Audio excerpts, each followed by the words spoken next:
안녕하세요. 반갑습니다. 건강나무입니다. 루시드 CEO 피터 롤린스는 제네바 모터쇼에서 파이낸셜 타임스와의 인터뷰에서 루시드가 무조건 사우디에 무한한 부를 의존할 수 없다고 인정했는데요. 하지만 아직은 루시드가 지출을 줄이고 생산량을 늘리기 위해 더 많은 자금 조달을 늘리는 것이 불가피하다고 말했습니다. 그래서 일단 애리조나에 있는 AMP1 공장에서 루시드가 지출을 줄이고 생산량을 늘리기 위해 고군분투를 하면서 비용의 모든 측면들을 공급하고 있다고 말했죠. 일단은 루시드가 2025년도까지 자금력이 충분하지만 추후에 다시 자금을 조달해야 한다고 말하면서 현재 루시드가 47억 8천만 달러의 현금을 보유하고 있고 분기당 약 10억 달러를 소진하고 있어서 앞으로의 미래에 이것들을 다시 한번 재기해야 하는 것은 피할 수 없는 일이고 단지 언제인가가 문제일 뿐이라고 언급했습니다. 피터 롤린슨이 말한 것처럼 현재 고금리 상황으로 인해서 전기차 판매가 둔화가 된 것은 사실이고 루시드도 지출은 많고 전기차가 잘 팔리지 않으니 그래비티를 출시하기 전까지는 루시드 입장에서 현금 소진이 빠르게 가고 있는 입장이죠. 그래서 작년에 인력을 감축하면서까지 지출을 줄이는 모습들을 보여줬습니다. 그래서 피터 롤린스는 기술력을 기반으로 전기차 시장을 이끌어 나가야만 하는데 반드시 전기차 시장에서 살아남기 위해서는 사우디에게만 의존하지 않고 스스로 자립할 수 있는 기업으로 나아가야 한다는 것을 잘 알고 있다는 것이죠. 그래서 이러한 점들을 염두에 두고 올해 가이던스에서 루시드는 목표 생산량을 크게 늘리지 못했고 올해에는 생산과 지출을 최대한 줄이면서 공장 확장을 준비하면서 새로운 다음 모델들을 위한 준비를 해 나갈 것으로 보입니다. 그리고 루시드도 언제까지 사우디 국부 펀드에 의존할 수 없는 상황이고 결국에는 루시드도 전기차 수요가 늘어날 시점에 본격적인 생산량을 늘려나갈 때까지 반드시 매출과 이익으로 가시적인 성과들을 보여줘야 할 것입니다. 하지만 루시드가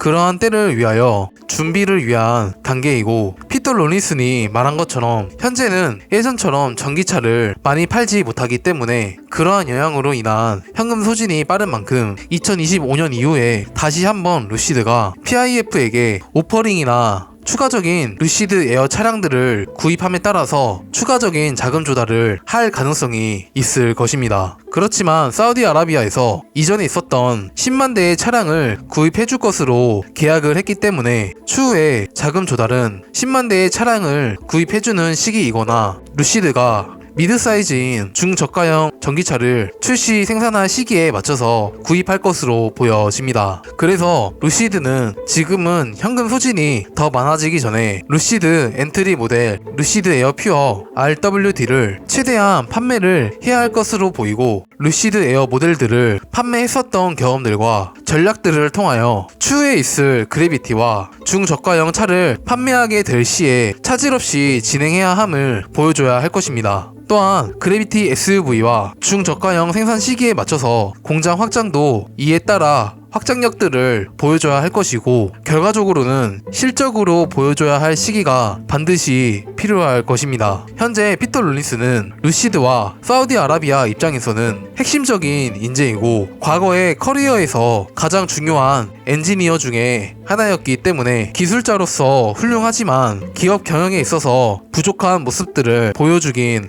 했었습니다. 그래서 초기에 기업 경영에 있어서 몇몇 어려움들이 있었지만 피터 롤린슨이 바라보는 미래의 전기차에 대한 혁신과 진실성은 식지 않을 것이기에 경영하면서 부딪혔었던 문제들을 해결해 나가면서 앞으로 최선의 선택을 하면서 루시드를 이끌어 나갈 것입니다. 그래서 그러한 핵심 인재인 피터 롤린슨을 사우디아라비아 입장에서도 앞으로 친환경적인 규모의 경제를 이끌어 가기 위해선 피터 롤린슨이 반드시 필요할 것이고 미드 사이즈 중저가형 전기차 판매 생산을 할 때까지는 피터 롤린스는 루시드 CEO 자리에 있도록 할 것입니다. 루시드는 기술력과 확장성이 뛰어나지만 루시드가 아직 가지고 있는 것들의 본 모습을 보여주기까지는 공장의 규모를 갖추지 못했기 때문에 규모를 갖추고 연착륙을 위한 금리 인하의 거시경제 흐름으로 이어간다면 이러한 시너지들이 폭발할 수 있는 시기는 반드시 올 것입니다. 우리는 그러한 때를 기다리고 있는 것이고 다른 산업의 팩터와 비교를 하면서 보는 것이 아니라 장기적인 안목으로 전기차의 미래를 바라본다면 지금의 어려운 시기는 찰나의 순간일 것입니다. 시청해주셔서 감사드리고 구독, 좋아요, 알람 설정 부탁드리겠습니다. 감사합니다.